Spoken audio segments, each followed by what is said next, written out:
called old trash and attacked by my boss, of 30 years after his mistress demanded my job. 30 years. That's how long I gave to Hamilton Construction, not just as an employee, but as a builder, of foundations, of systems, of trust. I was there when it was just a name on cheap stationery, when Steve had a dream and a basement office, and I brought order to his chaos. Together, we built something real, something respected.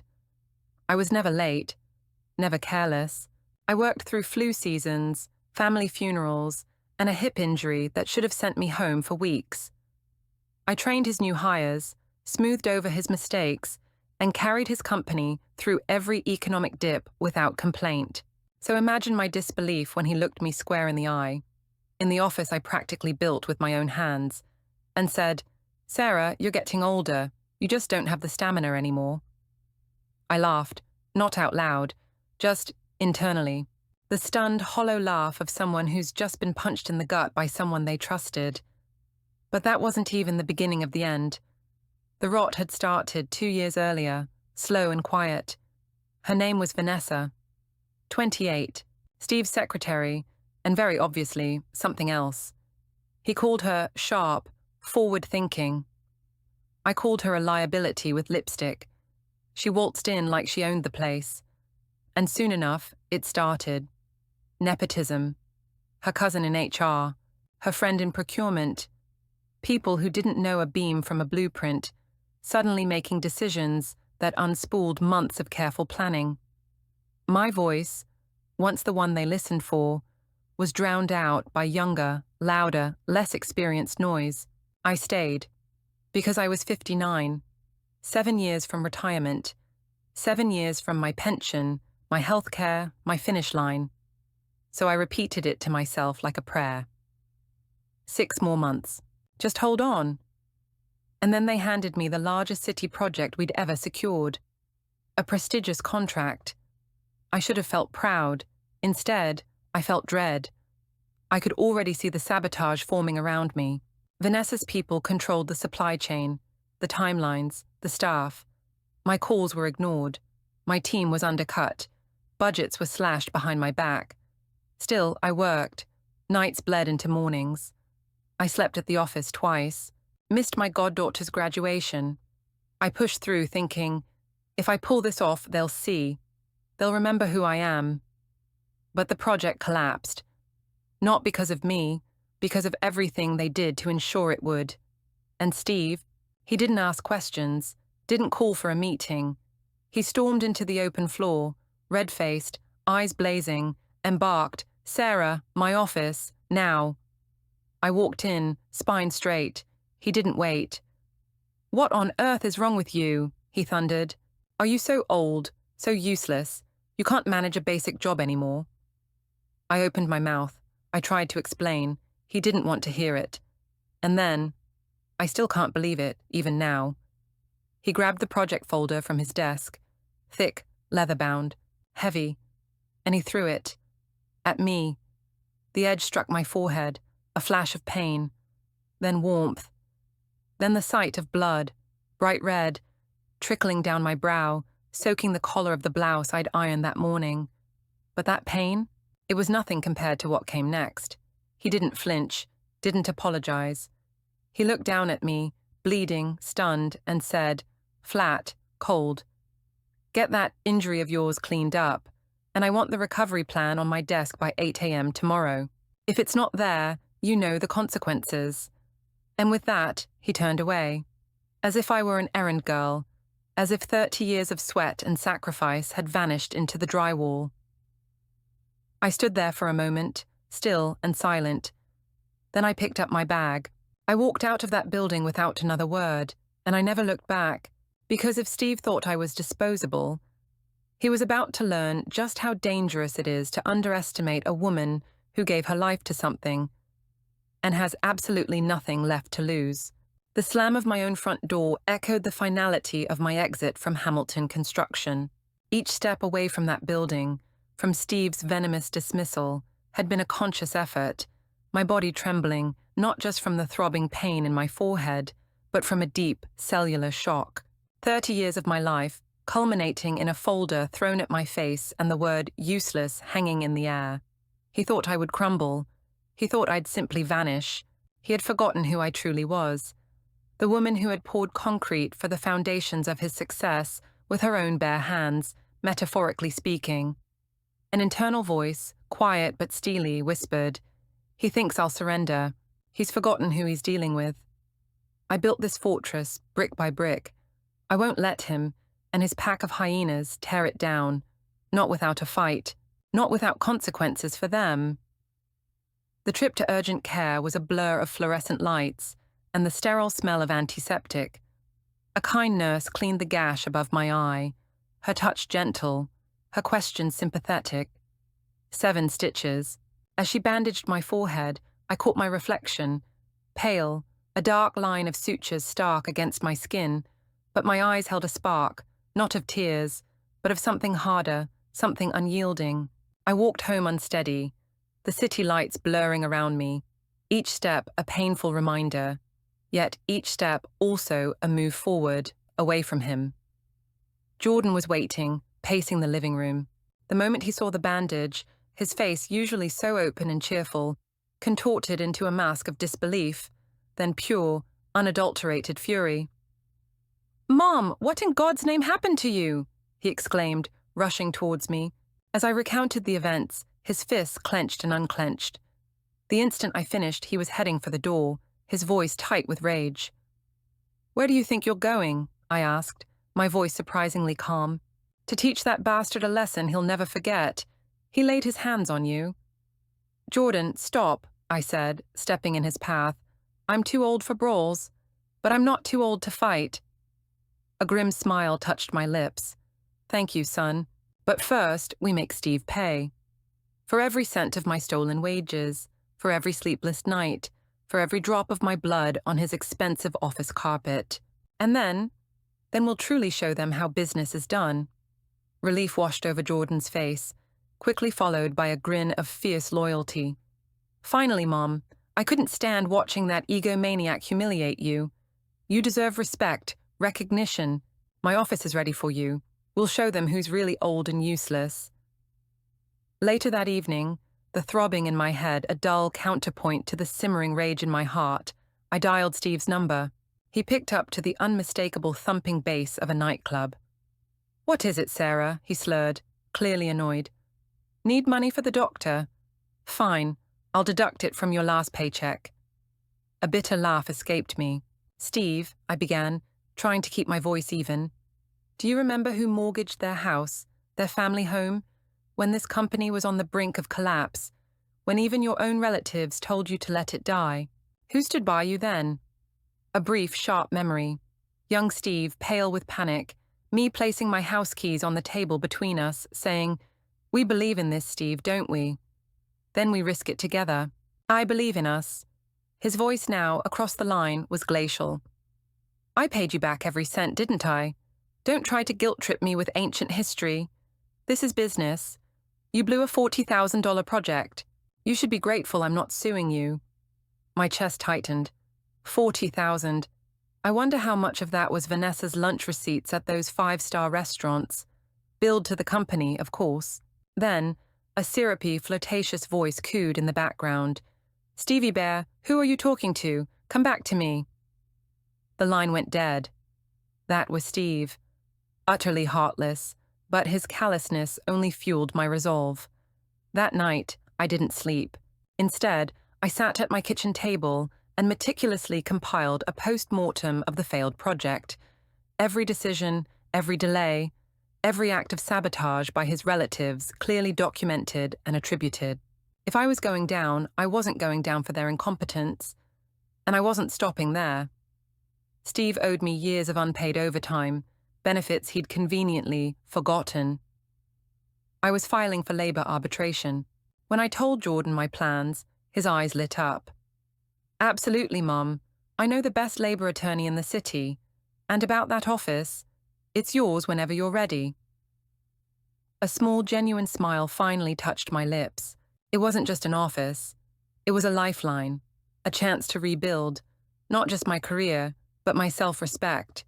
The fight was just beginning. The decision to resign, to fight, had settled in my bones. A cold, hard resolve, replacing the initial shock and pain. But with it came a wave of grief so profound, it threatened to drown me. 30 years. Hamilton Construction wasn't just a job. It was the tapestry of my adult life, woven with threads of ambition, sacrifice, late nights, early mornings, and a camaraderie I had believed was unbreakable. I thought of Steve, not the raging stranger who had assaulted me, but the young, eager man with fire in his eyes and holes in his shoes, the one who had shared lukewarm coffee with me in that tiny rented basement office as we sketched out dreams on napkins. I remembered one particular night, years ago, on the eve of bidding for our first truly game-changing contract. We were exhausted, surrounded by mountains of paperwork. Steve was about to give up, saying our proposal was missing something vital. I'd stayed up alone until 3 a.m., reworking the financials and adding a creative logistics solution. When I presented it, his face lit up. "Sarah, you're a damn genius," he'd exclaimed, grabbing my shoulders. "Without you, we'd be nothing. This is it. This is what will make us." And it did. We won that contract, and many more after, often because of those moments of shared vision, of my quiet persistence. And then there was the rescue loan. The memory struck me with the force of a physical blow, even sharper than the folder had been. We were on the verge of bankruptcy, a bad investment Steve had pushed for threatening to sink us. Banks had slammed their doors in our faces. I remember Steve, ashen-faced, defeated, ready to fold. I couldn't let that happen. After a sleepless night, pacing my small living room, looking at the home I'd worked so hard for, I'd walked into the office and placed my house deed on the table between us. "We mortgage my house, Steve," I'd said, my voice steady despite the tremor in my heart. He'd stared at me, aghast. "Sarah, I can't ask you to do that." But I insisted. "Do we believe in this company, Steve? Do we believe in us? Then we risk it. Together. I believe in us." That belief, that sacrifice, had saved Hamilton Construction. Now, the man whose dream I had mortgaged my life for couldn't even remember my worth. Everything shifted, irrevocably, when Vanessa arrived. She was a master of subtle poison. I'd see her, head tilted, listening intently as Steve spoke. Then later, she'd whisper in his ear, her expression one of faux concern. Once I overheard her telling him, "Steve, darling, I couldn't help but hear Sarah discussing your new expansion plans with the team. She said, well, she implied your ideas were a bit dated, that perhaps a younger perspective was needed." A complete fabrication. I had been championing his core idea, but suggesting a phased rollout to manage risk. But the seed of doubt was planted. Soon, her incompetent relatives infested every department. Her cousin, a young man whose prior experience seemed limited to choosing Instagram filters, was put in charge of a critical project deadline. He'd forgotten to order essential materials, then blamed a supplier, nearly causing a catastrophic delay. I, of course, had to pull an all-nighter with my loyal and shrinking team to rectify his blunder, while he posted selfies from a stress relief spa day. Another relative, tasked with organizing a simple but crucial client meeting, managed to book the wrong venue, invite half the attendees to the wrong date, and order a vegan lunch for a client famous for his love of steak. It would have been comical if the stakes hadn't been so high, if I hadn't been the one constantly firefighting, patching the holes in Steve's sinking ship, all while he lauded Vanessa's fresh perspective. The original team, the seasoned, professionals who had, like me, given their best years to the company, saw the writing on the wall. They couldn't tolerate the blatant nepotism, the plummeting standards, the way Steve, once a collaborative leader, now only listened to Vanessa and her sycophants. One by one they resigned, some finding refuge in my son Jordan's burgeoning engineering firm. A fact that I knew irked Steve, though he never said it directly. Each departure felt like another piece of me being chipped away. I was becoming the last sentinel of a forgotten era, increasingly isolated, burdened not just with my own overwhelming workload, but with the fallout from the incompetence surrounding me. The thought of leaving had crossed my mind many times in those last 2 years, a persistent, nagging whisper. But loyalty, or perhaps a stubborn refusal to be defeated by them, kept me tethered, kept me hoping for a return to sanity that, I now knew with painful clarity, would never come. The following morning, the resignation letter lay crisp and resolute on my kitchen counter, a tangible symbol of my reclaimed agency.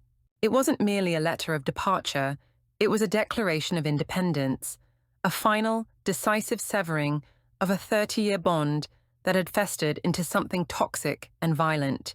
I composed myself, took a deep breath, and emailed it directly to Steve and the company's HR department. The send button clicked with a sound that, to my ears, resonated with the satisfying finality of a chapter slammed shut. There would be no tearful farewells, no dramatic office confrontations. I simply wouldn't return to that place of pain and humiliation. My first truly active step in this new war, however, wasn't just walking away. It was ensuring that Steve couldn't subsequently bury my reputation under the rubble of his own failed project and his crumbling integrity. That meticulously documented post-mortem of the $40,000 fiasco, every deliberately ignored warning from my end, every instance of blatant sabotage by his favored relatives, every crucial piece of mismanaged information, wasn't just for my personal records. Before Steve could even fully process the implications of my resignation, that comprehensive report, complete with dates, names, and supporting evidence, landed not only in his inbox, but more critically, in the inboxes of every single influential shareholder on the board. I made it unequivocally, irrefutably clear. The substantial loss was a direct consequence of his disastrously nepotistic appointments and their collective, staggering incompetence, not my alleged old and useless leadership. Let him try to spin that narrative now. This was my first strategic counteroffensive, a precisely aimed shot across his balls. The wave of relief that washed over me once that email was dispatched was immense, quickly followed by the daunting, yet strangely exhilarating prospect of what lay ahead.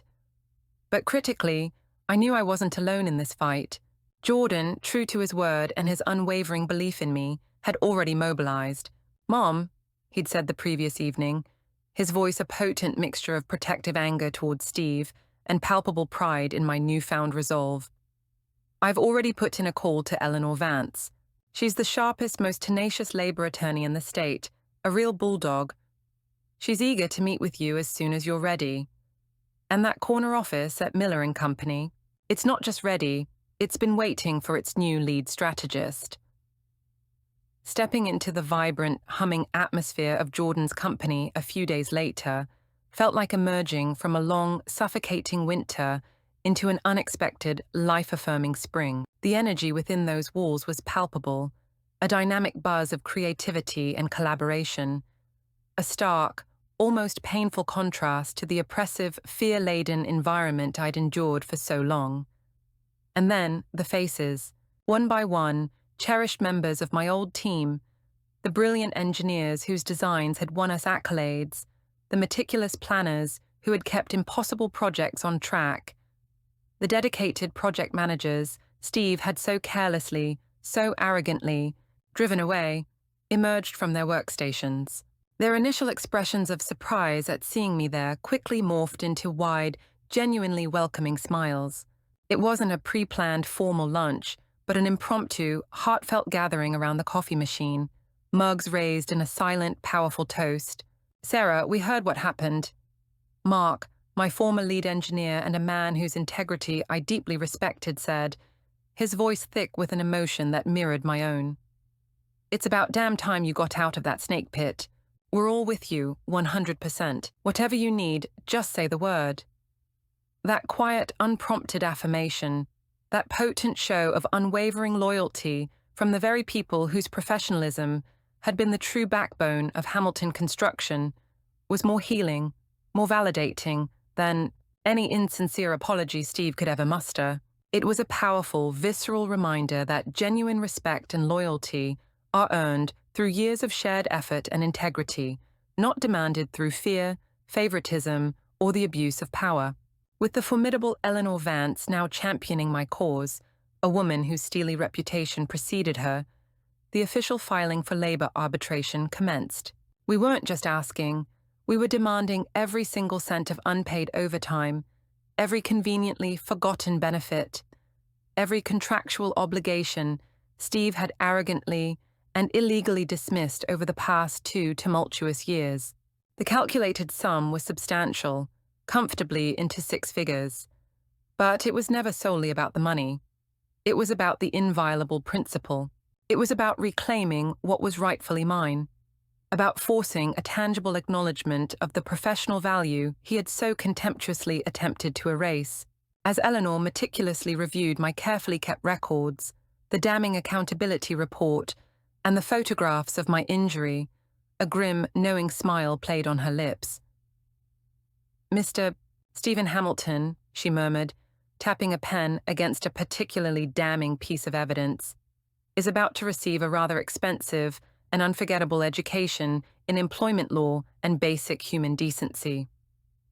The dynamic had irrevocably shifted. I was no longer the discarded, humiliated employee.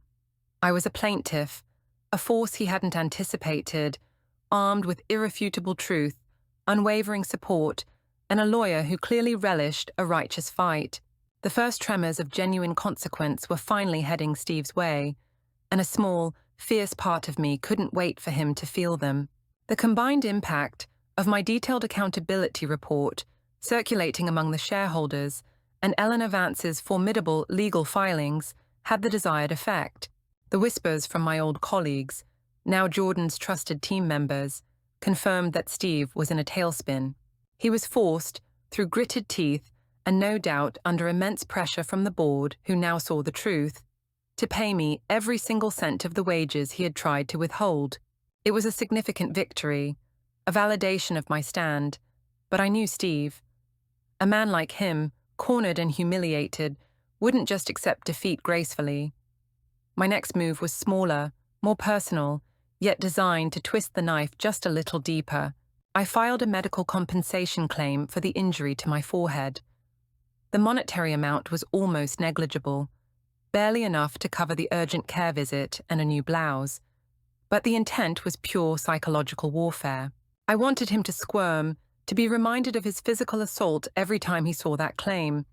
And squirm he did. Rumor had it, and in the tight-knit world of our industry, such rumors traveled fast, that when Steve received the notice for the medical claim, he'd slammed his fist on his mahogany desk so hard his expensive smartphone shattered on the floor. He'd apparently paced his office like a caged tiger, his face a mottled shade of purple, spewing threats. It was Jordan who brought me the news of Steve's true escalation, his expression grim. "Mom," he said, his voice tight with a controlled anger I recognized all too well. "One of our old contacts still at Hamilton's, someone loyal, just gave me a heads up. Steve is unhinged. He's not just ranting anymore. He's actively bragging to anyone who'll listen that he's going to crush Miller and Company. He's specifically targeting the upcoming Metro Ring project bid. He says he'll underbid us into oblivion, use every dirty trick he knows just to see us fail, to see you fail through me." A cold fury, sharper and more focused than any I'd felt before, settled over me. Steve attacking me, trying to ruin my career after 30 years of my lifeblood poured into his company. That was one thing. I had prepared for that battle. But targeting Jordan, my son, who had built his firm from the ground up through sheer talent, hard work and integrity, not through connections or deceit, that crossed a line, a sacred line. This wasn't just business anymore. This was personal, a direct threat to my family. My internal resolve, already hardened by my own ordeal, solidified into something akin to tempered steel. If Steve Hamilton wanted a war, he would get one. But it wouldn't be on his terms, and it certainly wouldn't be fought against my son alone. That evening, I sat down with Jordan. "The Metro Ring project," I began, my voice calm but edged with a determination that made him sit up straighter. "I've read the preliminary specs. It's complex, High stakes, exactly the kind of challenge Hamilton Construction, in its current chaotic state, is ill-equipped to handle, especially with a competent rival. I looked him directly in the eye. I want full control of our bidding process for this one, Jordan. I'm not just going to advise. I'm going to lead it. I'm going to go head-to-head with Steve myself. I want to look him in the eye across that bidding table and see exactly how he plans to crush us. This was the new turn, the unexpected twist not for Steve, but for me. I wasn't just defending, I was going on the offensive. Not just for myself, but for my son's future, and for every loyal colleague Steve had betrayed. The game had changed, and I was about to rewrite the rules. The Metro Ring project became our singular focus. Days blurred into nights at Miller & Company, the office buzzing with a focused, almost feverish energy. Jordan's team, augmented by the seasoned veterans who had followed me from Hamilton's, worked with a dedication that warmed my heart. I was in my element, poring over blueprints, dissecting schematics, fine-tuning cost analyses, my decades of experience now, a weapon honed for this specific battle. We weren't just preparing a bid. We were crafting a masterpiece of engineering and logistical planning, a testament to what a truly skilled and motivated team could achieve. There was an unspoken understanding among us. This wasn't just another contract. This was for Jordan's future, for the reputation of his burgeoning company, and for me, it was a chance to face Steve on a level playing field, armed not with bitterness, but with undeniable competence. We received occasional discreet updates from our loyal contact, still trapped within Hamilton Construction's crumbling walls. The picture painted was one of chaos, Steve increasingly erratic, relying heavily on Vanessa and her woefully inexperienced relatives to pull together their bid, cutting corners, and making desperate, ill-advised promises. The contrast was stark, and it fueled our determination. I also knew many of the city officials on the review board from years of successful, ethically managed projects. My reputation for delivering on time and on budget, for integrity, was an intangible asset, but an asset nonetheless. The day of the bid submission arrived, heavy with anticipation. The city's main auditorium, designated as the bidding hall, was a cavern of polished marble and hushed anxiety. Representatives from various engineering firms milled about, exchanging clipped greetings, but the undercurrent of tension was palpable. All eyes, it seemed, were on two main players. The established, though now visibly tarnished, Hamilton Construction, and the dynamic newcomer, Miller & Company, led by the son of Steve Hamilton's recently ousted and allegedly useless top executive. As Jordan and I took our seats, my gaze swept across the room and locked onto Steve. He was there, flanked by Vanessa, who was dressed in a power suit that looked a size too big for her ambition and several sizes too small for her actual competence. She whispered constantly in his ear, a poisonous little bird. When Steve spotted me, a slow, predatory grin spread across his face. He raised his voice just enough for those around us to hear, the feigned bonhomie dripping with malice. Well, well, if it isn't Hamilton Construction's esteemed old guard. Sarah, darling, so good to see you out and about. Switching careers to become a consultant these days, are we? His tone was designed to belittle, to provoke. Vanessa let out a sharp, dismissive little scoff, chiming in with a smirk that didn't quite reach her eyes. Mr. Hamilton, really, why waste your breath? Nobody owes any face to someone who got themselves fired. It's the modern world, after all. I felt Jordan stiffen beside me, but I placed a calming hand on his arm. I rose slowly, brushed an imaginary speck of lint from my blazer sleeve, a deliberate, unhurried gesture, and met Steve's gaze with a cool, steady calm that I knew would infuriate him more than any outburst. Steve, I said, my voice carrying clearly in the suddenly quiet space, I must hand it to you. You're truly living your best life, 60-something and still managing to keep up with a secretary barely out of her 20s. Quite the juggling act. I hear your lovely wife, Melody, hasn't quite caught on to the full extent of your extracurricular activities yet. That must take some impressive balancing. The smirk froze on Steve's face, his complexion mottling from a smug pink to a dangerous, blotchy red. Vanessa's eyes narrowed into slits. Are you threatening me? Steve finally sputtered, his voice low and hoarse, a muscle twitching violently in his jaw, his eyes flaring with a rage that was all too familiar. I allowed myself a small, dry chuckle. Please, Steve, don't flatter yourself. If I had the inclination to make threats, I certainly wouldn't waste them on you. I'm merely making an observation. Facts are stubborn things, aren't they? Vanessa, ever the puppeteer, leaned in close to him, her voice a sugary whisper that barely masked its venom. Baby, don't bother with her. She's just a washed-up has-been, irrelevant. We're here to win this contract, not to argue with nobodies. She patted his arm with a proprietary air, as if calming a spoiled, volatile child. And like clockwork, or perhaps like a well-trained show pony, Steve's visible temper cooled, though the fury still simmered dangerously beneath the surface. He gave a small, choked cough, straightened his tie, and muttered, "You're right, my dear. She's not worth it. Let's stay focused on what matters." The lead official from the city's project office entered the hall then, calling for order. The room settled. The air crackled. The battle lines were drawn. The lead official, a Mr. Henderson, whom I vaguely remembered from past successful city projects, a man known for his no-nonsense attitude and sharp eye for detail, stepped up to the podium. The rustling of papers ceased. A heavy, expectant silence descended upon the hall, each tick of the grand clock at the back amplifying the weight of the moment. He began by outlining the critical importance of the Metro Ring project not merely as construction, but as a vital artery for the city's future. His words carrying the gravity of significant public trust and underscoring the immense responsibility that came with winning any part of it. Then, after a deliberate pause that stretched the tension taut like a drawn bowstring, he dropped the first bombshell. To ensure maximum efficiency, foster healthy competition, and critically, to mitigate risks associated with a project of this unprecedented magnitude, Henderson announced, his gaze sweeping the room with an authority that brooked no argument. The city has made the strategic decision to split the Metro Ring contract into two distinct phases. Phase A will cover the initial groundwork, tunneling, and foundational construction.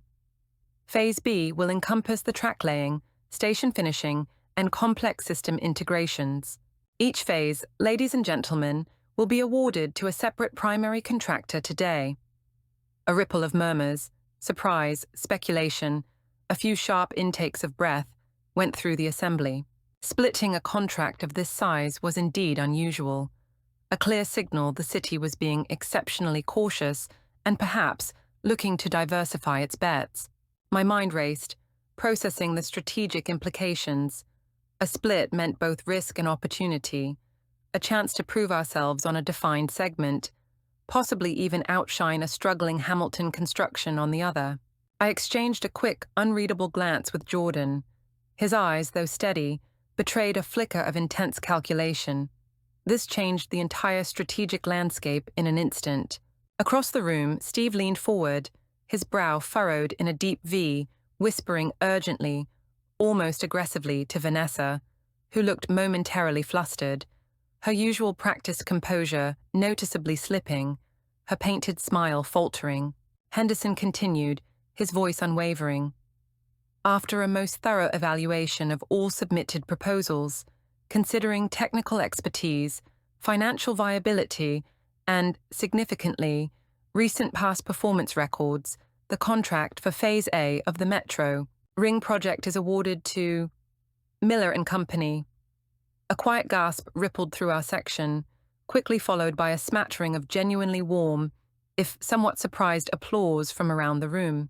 I allowed myself the smallest, almost imperceptible nod towards Jordan, whose face broke into a brief, tight smile, a potent mix of relief and fierce triumph, before he quickly schooled his features back into professional composure. My own heart swelled with a fierce, validating pride. Phase A was substantial, a massive win for a young company, a powerful testament to the flawless, innovative proposal our combined team had poured their souls into for weeks. I saw Steve's eyes narrow, a dark, venomous flicker of something. Pure annoyance? Disbelief that his former useless employee was now part of a winning bid against him. Crossing his suddenly pale face, he had likely dismissed us as a minor irritant, not a serious contender, capable of snatching such a crucial piece of the pie. His knuckles were white, where he gripped the armrests of his chair. And the contract for Phase B? Henderson paused again, expertly drawing out the suspense, his eyes briefly meeting mine with what I interpreted as a flicker of professional acknowledgement before moving on. Is awarded to Hamilton Construction. This time.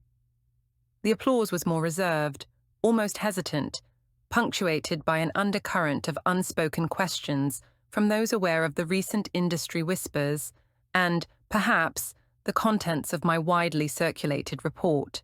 I watched Steve closely. His face, instead of lighting up with the arrogant satisfaction of victory, darkened considerably, a storm gathering in his eyes. Getting only half the project, and the latter, more complex and risk-laden half at that, was clearly not the sweeping, dominant victory he had arrogantly envisioned. It was a significant blow to his inflated ego, a very public acknowledgement that his company's long-held reign as the city's undisputed contracting king was definitively over. But the true, unadulterated humiliation, the public stripping of his hubris, was yet to come, delivered with surgical precision. Henderson, before stepping away from the podium, turned his gaze with pointed deliberation directly on Steve. There was no malice in his tone, just the cold, hard, unwavering edge of professional assessment and civic responsibility. "Mr. Hamilton," he began, and the already quiet room became so profoundly silent, you could practically hear the collective breath being held, each person leaning in, sensing the shift in atmosphere. "We are, of course, aware of your company's long and, for many years, distinguished history of collaboration with this city. However," his voice took on a distinctly graver note, "we are also, through our own rigorous due diligence and information that has recently and compellingly come to light, acutely aware of some significant and rather concerning recent performance issues, specifically the public and costly failure of the downtown commercial development." My breath caught. My report to the shareholders had indeed resonated, its ripples reaching the city's decision-makers. "The metro ring is critical, Mr. Hamilton. We will not tolerate further missteps, delays, or compromises on quality. Your team will be under intense scrutiny from day one. Consider this an opportunity to prove, and I mean prove, that Hamilton Construction can still deliver to the high standards this city demands. Frankly, if your company falters or shows any sign of repeating the managerial oversights that led to previous disappointments, we are fully prepared to reallocate Phase B to other, demonstrably more reliable teams." He didn't need to name Miller and Company.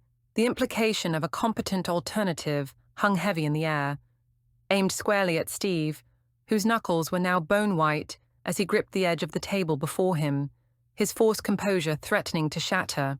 The silence in the hall was absolute, stone-cold, thick with unspoken judgment. All eyes were on Steve. His jaw was clenched so tightly I thought he might crack a tooth, his face a dangerous shade of mottled crimson, a vein pulsing visibly at his temple. Vanessa, beside him, seemed to shrink into her chair, her earlier bravado completely gone, replaced by a wide-eyed panic. I kept my expression carefully neutral, gaze on my notes, but inside, a fierce, quiet satisfaction bloomed, warming me from the inside out. Mr. Henderson, armed with facts and the city's authority, had delivered a more devastating, more public rebuke than I could have ever orchestrated. As I watched Steve visibly seethe, his facade of untouchable superiority crumbling under the weight of public scrutiny and pointed warning, a quiet thought settled deep within me, resonant and true. Some debts, the ones carved into your soul by betrayal and disrespect, don't need your hands to collect them. Sometimes, life, with its impeccable timing and exquisitely ironic sense of justice, has a far more effective and ultimately more satisfying way of settling all scores. The first major battle was fought. Steve hadn't lost entirely, but he'd been served a very public, very bitter pill. One he was now forced to swallow in front of everyone he'd ever tried to impress or intimidate. The taste, I imagined with a flicker of grim satisfaction, was not sweet at all. Leaving the bidding hall that day, there was a newfound lightness in my step, a quiet hum of vindication that resonated deeper than the initial sting of betrayal ever had. The city's decision, particularly Mr. Henderson's pointed remarks, had been a public validation of everything I knew to be true. Steve's empire, built on a foundation that now included deceit and disrespect, had shown its cracks for all to see. Miller and Company, with Phase A secured, was no longer just a promising upstart. It was a recognized force, built on integrity and genuine expertise, values Steve had long since discarded.